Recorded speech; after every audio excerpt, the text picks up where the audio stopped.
Hey girl, what you doing?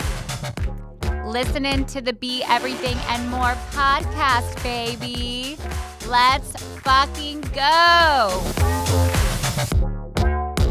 There is a trend going on social media right now, well, has been for a little while, that irritates the fuck out of me, if I'm being honest. And it's the whole soft girl trend. Now, I, as much as the next gal, would love to wake up and slowly start my morning sipping coffee, listening to the birds in the fountain outside. And that's just not my reality. And it's not going to be my reality for a long time. I have a PDA kid. Like, mom is 24/7. So truly, except on maybe one Saturday a month, I can get some peace and quiet. This soft girl, chill, being able to journal and do yoga and like breath work and meditation at any point throughout the day was beginning to make me feel like a little bit of a failure because I couldn't do that. And then I started thinking about it and I was like, wait a minute. I'm thinking about this all wrong. First of all, it's not all or nothing. So just because I can't meditate for an hour every day doesn't mean that I can't do it for 5 minutes twice a day. But the other thing is that I actually enjoy hustle. This was a big topic at the retreat recently in Joshua Tree, where I was like upfront. I'm like, I actually like putting on retreats like this. I like doing events. I like being busy. I like my work. And this soft girl trend and post that I was seeing a lot, like anti-hustle, slow down, whatever. I was like, that just doesn't feel fun to me. And part of me was like, is my nervous system addicted to chaos? And part of that is actually probably true. All the somatic practitioners listening to this, you're like, that's what's wrong with her. So before you analyze me, hear me out all the way through this episode though. I truly enjoy, and I think that hustle in and of itself is not all created equal. So I am proud to say that I enjoy hustle, but I enjoy what I like to call aligned hustle versus survival hustle. Because again, it's not the same. Here's how I would define both, because these are just Caitlin terms. These are not like clinical terms that exist somewhere. I made it up somewhere in my brain. But aligned hustle is the kind of hustle that you choose to do. So maybe you choose to train for a 5K. And that means you have to get up a little bit early so that you can get in your training. You are choosing to do that. Okay. So I call that aligned hustle because doing that and training for that 5K is getting you closer to who you want to become and who you are being, and this woman that takes care of her health and does challenging things. Maybe it is launching your new offer. That's going to require you to hustle, and you're going to need to invite people into your business. You're going to maybe need to create a masterclass. You're going to have to do an email funnel. So it requires hustle to get there. But again, you are choosing to do that. It's the kind of hustle that when you think about performing the act of, it feels good in your body, like you're excited about it. Another analogy that comes to mind as I'm like riffing on this is like waiting for a roller coaster. The way your body feels a little bit nervous, but you're excited because if you're a thrill seeker like me, going on a roller coaster feels terrifying. And also, I'm doing it by choice. I'm so excited about it. That is aligned hustle. That would be probably how it might feel in your body. You're scared and you know it's going to take a lot out of you and you know you're going to be tired at the end, but like you are choosing to do this because you know that it's getting you closer. I don't know one person who is successful who has not had to use aligned hustle, period. Like if you can find a person, please let me know.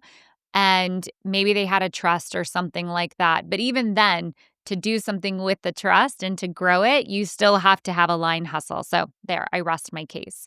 It's really important though that we don't shift into what I call the other hustle, the hustle we want to avoid, which is survival hustle.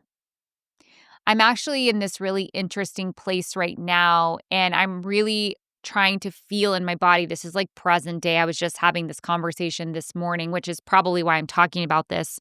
Again, I use this podcast a lot as my personal therapy. So thank you guys for letting me brain dump on you. But I'm trying to feel in my body right now, is this aligned hustle or survival hustle? I'm considering relaunching one of my programs, and I'm like, okay, do I want to do it before the year is over? Do I want to do it at the start of the year? And both feel exciting, but one feels like a little bit more like, oh, you're trying to do this and push because you want to use some momentum. And the other one feels a little bit like spacious, like I have more room, but then I'm like, am I going to lose the momentum? And that's where survival comes in. Okay. So did you hear me do that? But that thought process that I have of like, but am I going to lose momentum? That's scarcity talking. And that is the driver of survival hustle. Scarcity mentality, like I need to do it because I need to make money, or I need to do it because I just built this momentum. And in my case, right, like I just had this retreat. I just launched this book. I have momentum right now for people to get into this program. Those kinds of thoughts are the driver of what I call the hustle that you don't want. And I feel like when we do things from a place of survival, the outcome, it's probable that the outcome could still be great, but it's it's not going to feel good in your body at the end. Like, let's go back to my original example of the 5K. When we finish that 5K from that place of aligned hustle, like we are going to feel tired because we just ran this race and we did all this training, but we're going to feel fucking stoked. Like, yes, I just did this incredible accomplishment. I'm so proud of myself. And all the effort that I poured into this is actually now pouring back into you. It's like you get to refill your cup. You get to reap from the seeds you've planted versus survival at the end. You do this big launch and let's say you do it from like survival. It's from that icky place of like, I'm doing this because I need to make money and I'm going to push, push, push. And when you get to the end, maybe you had some signups, maybe you didn't, but either way, the way you physically feel is drained AF. Like you are exhausted, you're resentful, you're annoyed that you put that much energy into something and you didn't get back what you thought you would. And it just feels icky and you're gassed out and have no creativity left or enjoyment to continue going. Like your momentum has become very much halted. And physically in your body, you might get sick, right? I know that anytime I have pushed from a place of survival, whenever I finish the thing, I get ill. Like I get the flu. I've gotten an earache. I don't feel good. And I learned a lot of this in human design because I'm a 1-3 generator. And for generators, like also if you're listening to this and you're into human design, please tell me what your human design is. I don't specialize in this, but I could talk about that topic all day long. Um, but as a generator, the way it feels in my body when things aren't going right is frustration. And I try to lean on that a lot. Like when I'm feeling frustrated, I now can use that as a cue to say, ooh, let's pause on this, Caitlin, instead of just like going full throttle. Because I know when I press the gas, I like to press the gas, and I'm willing to bet if you're ambitious and driven and listening to this podcast, you are too. And we will follow through because we said we were going to do the thing. Like I said I was going to launch on November, whatever. So I'm going to do that thing. And we don't pause to think, but what if we didn't? Or what if we pushed the date? Or what if this isn't the right time? Or is something I'm adding to this not feeling right? Could I do it a different way than I did the last time? And so I think that when you start to feel the difference between aligned and survival hustle, your business and your life will thrive 10x because you will now have the tools and it's really something you're going to feel. There's no test you can take. It's truly a mode of feeling. And I would, if you're listening to this, potentially go back to the last 3 or 4 goals that you met, whether they were large or small, and think about what was the source of that? How did you feel when it was done? What was the process that you took to get there? And if you ended aligned, great. How can you do more of that in your future goals? And if you ended from a place of survival, how do we learn from that experience and we can remember how that felt so that we don't do that again? Because again, hustle has gotten a really bad reputation and I'm really tired of it because I'm the one that has to then experience that. I'll have people sign up for my programs and they'll be like, I didn't know entrepreneurship was going to be this hard. I thought if I created the offer that people were going to come. And I'm sorry, that's just not the way it works. And I'm sorry that people in this industry have sold you a different perspective because entrepreneurship is hard. It is hard, but it's so fun. It's fun if you love it and you can save yourself that survival hustle and feeling burnt out all the time because there's always something to do in entrepreneurship, especially if you are a one-woman show like me who is having to wear all the hats. Like, I get it. You might be inclined to push a little bit more just to get the job done, but it's going to be really important for you to understand how to discern which is for right now and which is for future and which ones are actually activities that fill you back up and allow you to keep going.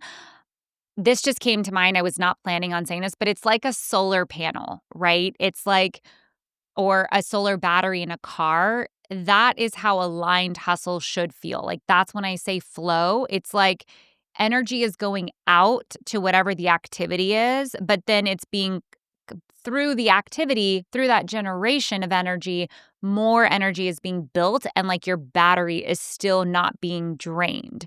And so you have to know what activities do that. Which ones do you not need to do right now? I see often like women giving so much attention to their website, for example. And for me, I knew instantly that was a soul sucking version of hustle. That was a survival hustle. That was a thing that people told me in order to be successful, you need a good website. And I built my business for the first 4.5, 5 years. Actually, 5.5 years, because I just actually got a real website 6 years later. But I built my business without that. And since having this kick-ass website that I have now, yes, I feel way more proud to share it. I'm not going to lie to you, but it has not changed my business, okay? It has not. It's not like I have loads of leads coming in now from my website change.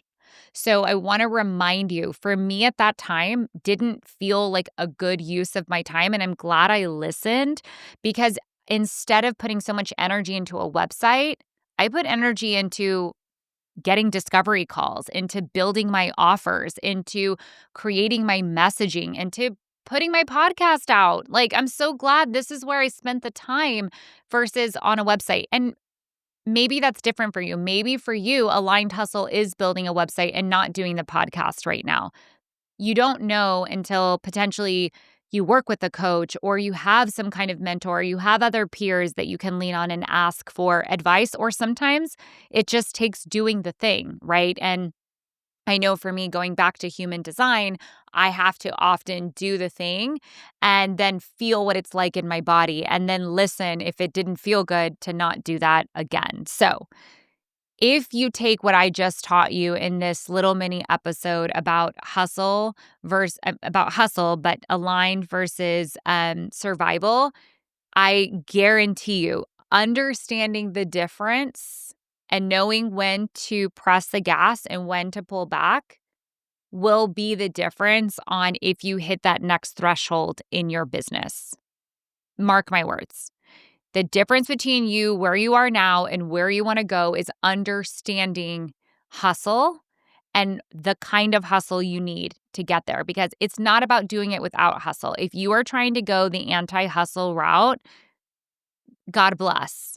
This is not probably the community for you, because I don't believe in not hustling. I just believe in hustling for the right things and in the right way, to get you where you want to go. So please share this with a friend who needs that little kick in the pants, and to remember, like, laying in your bed manifesting all day sounds delicious and juicy, but probably not going to get you where you want to go, babe. So it takes action, it takes intention.